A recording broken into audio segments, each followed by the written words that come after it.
shows and staged exhibitions around Pendleton, George rode horses, bulls, even buffalo. If it bucked, he was getting aboard. One time, George and another black cowboy named Jesse Stahl gave spectators a show to beat all. They rode the same bucking bronco seated back to back, with George facing the animal's head and Jesse facing south. Folks liked putting George to the test, challenging him to ride the most ill-tempered beasts just to see if he could.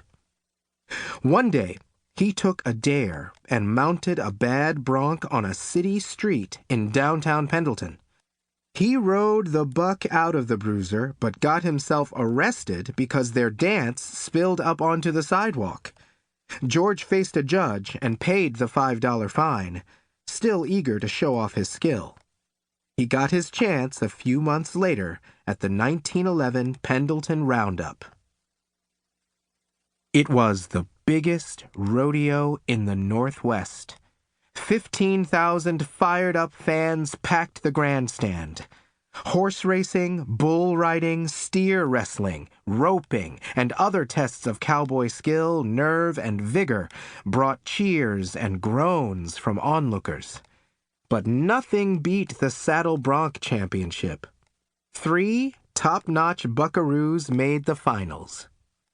Jackson Sundown, a Nez Perce Indian, John Spain, a white rancher, and 21-year-old George Fletcher.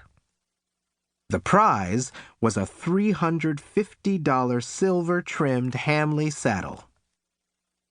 The broncs were about half wild.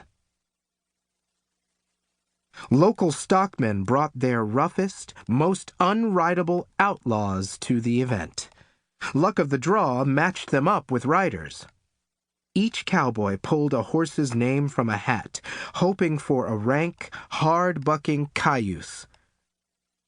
Half the winning points came from the horse. The tougher the outlaw, the higher the score. A buckaroo choked the reins with one hand and kept his other in the air. Any cowboy who pulled leather, touched the saddle or horse with his free hand, was disqualified. Bronc busters stayed on as long as they could or till the animal bucked out. First up was Jackson Sundown, riding Lightfoot. Jackson was 48 years old, but didn't look it. Far from it. He was tall, lean, handsome, carried himself with smooth elegance. Like George, Jackson had been rough riding since boyhood and had earned his reputation as a horseman. Lightfoot was fierce and furious. He leaped and twisted, snorted and kicked, even turned and tried to bite Jackson's leg.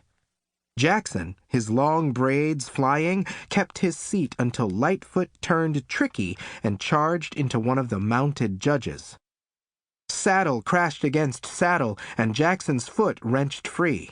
He took flight and kissed the ground. Sundown was carried off on a stretcher, but was hurt most by being disqualified for losing a stirrup. John Spain rode next, forking Long Tom. John was 30 years old, 6 feet of rock solid. He stuck to bucking horses by sheer muscle and grit. Inspired at an early age by Buffalo Bill's Wild West, he'd been riding the shows half his life. Long Tom was brawny and athletic. An expert bucker, he easily threw most riders.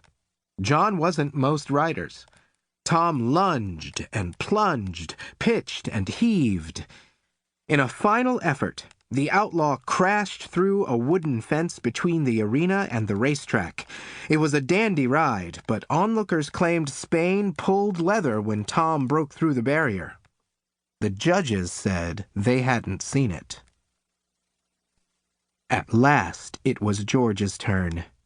Shouts of "Let her buck" cascaded from the stands. George had earned the esteem of the crowd with a sensational semi-final ride on Hotfoot, a mean, jackknifing piece of horseflesh. George tipped his hat to the crowd and mounted.